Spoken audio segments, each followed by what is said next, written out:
বিসমিল্লাহির রহমানির রহিম।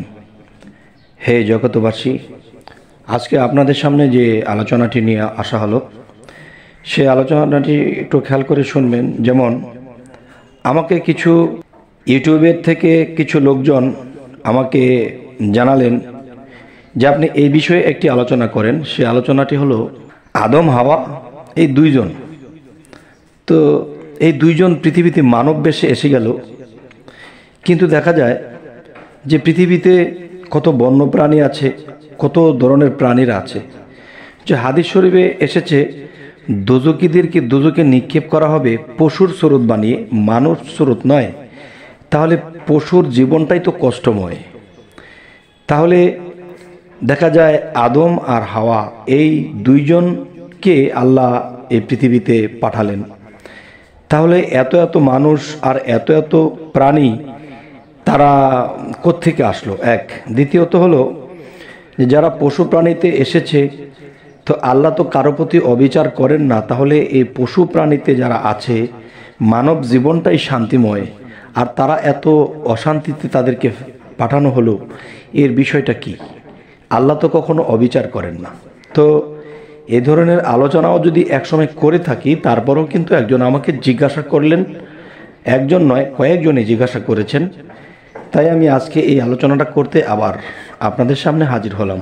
দেখুন, সেই বিষয়টি হলো যে দুইজন মানব জন্ম পাইল, আর সমস্ত প্রাণীরা তারা তো এই পৃথিবীতে এসে সমস্ত প্রাণী দেখতে পেয়েছে, গাছপালা, তরুলতা, মাছ এবং দেখা যায় বিভিন্ন প্রাণী তাদেরকে দেখতে পেয়েছে। তাহলে তাদের যে কি অপরাধ ছিল, তাদের কি বিষয়?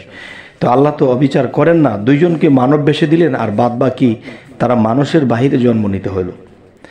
এর বেদ রহস্য কি? এর বেদ রহস্য যদি আমি বলি, দেখেন যে মানুষ, আদম হাওয়া মানুষ বেশে পৃথিবীতে তারা এসেছে, তাদেরকে দিয়ে শুরু হয়েছে, এটাই কিন্তু বলা হচ্ছে। আসলে কথাটি ঠিক নয়। এই কথাটি ঠিক নয় এ কারণেই, দেখেন আদম হাওয়াকে সৃষ্টি করার আগে কিংবা এদেরকে তৈরি করে পৃথিবীতে পাঠানোর আগে আরও কমপক্ষে 4টা জাতি ছিল। 4টা জাতি ছিল কেমন? যেমন জিন, অসুর, হারিস, নারিস। জিন, অসুর, হারিস, নারিস, এই যে আরও 4টা জাতি সৃষ্টি করা হয়েছিল। এই 4টা জাতি কিন্তু পৃথিবীতে যখন জিনদেরকে পাঠানো হলো, তখন তারা হিংসা, নিন্দা, মারামারি, কাটাকাটি করেছে, যার ফলে বিশৃঙ্খলায় জীবন কাটে। আচ্ছা, এই জিন জাতিকে আল্লাহ ধ্বংস করেছে। ধ্বংস করার পরে কিন্তু একটা জিনিস মনে করবেন, আত্মাগুলো কিন্তু ধ্বংস হয়নি, আত্মাগুলো কিন্তু রয়ে গেছে। তাহলে একটা মানুষ পৃথিবীতে তার চলাফেরা, কথাবার্তা, সে যেরকম দুষ্টামি করেছে, শয়তানি করেছে, তার আত্মায় লেগে আছে। তারা পরবর্তীতে এসে সেই শয়তানিই করতেছে। যাই হোক, এই হলো এক সাবজেক্ট। আরেকটা সাবজেক্ট হলো, দেখুন জিনের পরে আবার অসুর জাতিকে সৃষ্টি করা হয়েছে। এই অসুরও মারামারি, কাটাকাটি, হিংসা, নিন্দা, পৃথিবীতে ইবাদত করে না কেউ আল্লাহর, তখন এদেরকেও ধ্বংস করা হয়েছে। তবে মনে রাখবেন, এদের আত্মাগুলো কিন্তু ধ্বংস হয়নি।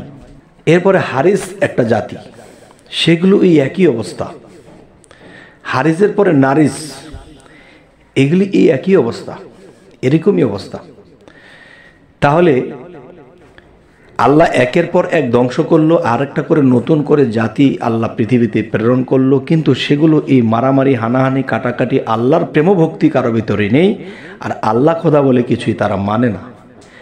যার ফলে এই 4টা জাতিকে ধ্বংস করা হয়েছে। ধ্বংস করা হয়েছে কি? এই 4টা জাতির দেহ ধ্বংস করা হয়েছিল, আত্মা কিন্তু ধ্বংস হয় নাই। তাহলে সেই আত্মা কিন্তু পৃথিবীতে আবার এসে গেছে। কেউ পশুরূপে, পশুর মতো আচরণ করেছে, কেউ মানুষ রূপে, কেউ অন্য কোনো গরু রূপে, ভেড়া রূপে পৃথিবীতে এসে গেছে। তখন সেগুলো এসে কি করেছে? সে মানবের সেবায় লেগেছে। যেমন গরু যখন দুধ দেয়, শিশুরা খেয়ে বেঁচে থাকে, মানুষে মাংস খায়। এরপরে দেখা যায় বিভিন্ন মাছ, বিভিন্ন ছাগল বা বিভিন্ন পশু, এগুলো যে যেরকম কর্ম করেছিল, যে যেরকম প্রাপ্ত হয়েছিল, সে তেরকমটা হয়ে পৃথিবীতে জন্ম নিয়েছে। তখন আদম দেখা যায় আদম আর হাওয়া এসে এদেরকে রেডিমেড পেয়েছে, গরু ছাগল ভেড়া বর্গি গাছপালা সমস্ত কিছু তারা রেডিমেড পেয়েছে, কারণ তারা অপরাধের কারণে তারা এই পৃথিবীতে এরকম জন্ম নিতে হয়েছে বিভিন্নভাবে। আর এগুলোকে চড়াইয়ে খায় কে? মানুষে। দেখেন, মানুষকে কিন্তু গরু পালে না, গরুকে মানুষ পালে। বিভিন্ন প্রাণীকে পোষ মানায় কে? মানুষে। আর মানুষে এদেরকে খাটিয়ে খেতে পারে।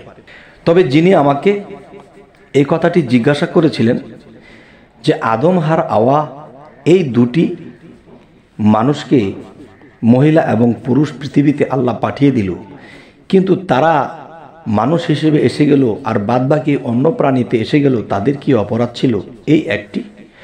আরেকটি হলো ওগুলা কোত্থেকে আসলো? ওগুলা আরও 4টা জাতি যে সৃষ্টি ছিল, এদের দেহটাকে ধ্বংস করেছে, তাদের আত্মা ধ্বংস হয়নি, তাদের আত্মাগুলো আবার জন্ম নিয়ে এই পৃথিবীতে এসেছে জেল খাটার জন্য। দেখবেন জেল কিরকম, যে মানব জীবনটাই স্বর্গ বা মানব জীবনটাই শান্তি বা বেহেশতময়। এই জন্যই এই কথাগুলো বলছি যে যাদেরকে পাঠানো হয়েছিল তারাও দোষী হয়ে এই পৃথিবীতে এসেছে। আল্লাহ তাদেরকে জেল খাটার জন্য বা কষ্ট করার জন্য বা দোজখ ভোগ করার জন্য এদেরকে পাঠিয়ে দেওয়া হয়েছে। তবে হে জগতবাসী, এর মধ্যে আরও একটি কথা আছে কি, যে দেখা যায় এত মানুষ কোত্থেকে আসলো? দেখেন, এত মানুষ কোত্থেকে আসলো? কোনো বাস্তব জগতে দেখবেন যদি কোনো মানুষের জেল হয়ে যায়, তখন সে কিন্তু 12 বৎসর জেল খাটলে এরপর তাকে মুক্ত করা হয়, তখন সে আবার সমাজে এসে বসবাস করে। আচ্ছা, তাহলে দেখা যায় যে বিভিন্ন প্রাণীতে জন্ম নিয়েছিল সেই জিন অসুর হারিস নারিস, তাদের অপরাধের কারণে তারা যেই পশু প্রাণীতে জন্ম নিয়েছিল তারা কিন্তু মানুষে এসেছে। কেউ কেমন করে? তাদের যারা জেল খাটা হয়ে গেছে তারা মানুষে আবার জন্ম নিয়েছে, আর যারা জেল খাটা শেষ হয়নি বা তাদের অপরাধ বেশি ছিল তারা প্রাণী থেকে আবার আরেকটা প্রাণীতে গিয়ে জন্ম নিয়েছে। যখন তাদের জেল খাটা হয় এরপরে তারা আবার মানুষে আসে, আর মানুষে আসার পরে যখন তারা আবার সেই পাপে লিপ্ত হয় তখন অতিরিক্ত পাপের কারণে তারা আবার পশুতে চলে যায়। আবার যখন পশুতে খাটতে আবার যখন তারা জেল খাটা হয় এরপরে আবার তারা মানুষে আসে। তবে কথাটা খুব সহজে বলে ফেললাম। এটা সনাতন ধর্মের অনুসারে যদি বলি 84 লক্ষ যোনি ভ্রমণ করে এলাম মানবকুলে। তবে দেখেন, প্রত্যেকটা প্রাণীর কিন্তু 84 লক্ষ যোনি বাইতে হয় না। কারণ কারো দেখা যায় কোনো অলিয়া উলিয়ার ছোঁয়া যদি পায় বা কোনো অলিয়া উলিয়ার দরবারে যদি কোনো একটা গরু ছাগল কোনো একটা আল্লাহর আইনে, আল্লাহর কোরআনের আইন অনুসারে যদি জবাই করা হয়, আর সেটা যদি বড় বড় অলিয়া উলিয়ারা বা সাধকরা বা আল্লাহর পবিত্র ব্যক্তিরা এই মাংসটাকে ভক্ষণ করে, তখন এদের উচিলায় দেখা যায় তাদের অনেক জনম কেটে যায়, তারা আবার মানবে ফিরে আসতে পারে। তো সকলেই যে 84 লক্ষ জনই ভ্রমণ করবে তাও ঠিক নয়।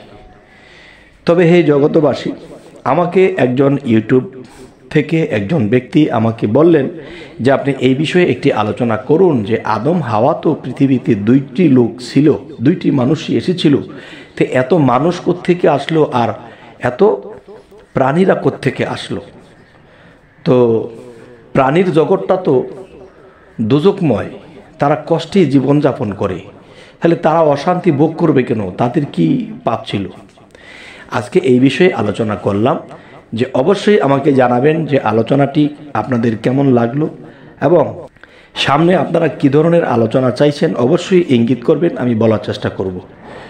তবে সকলেই ভালো থাকবেন, আমাদের চ্যানেলটিকে সাবস্ক্রাইব করে রাখবেন। আল্লাহ হাফিজ।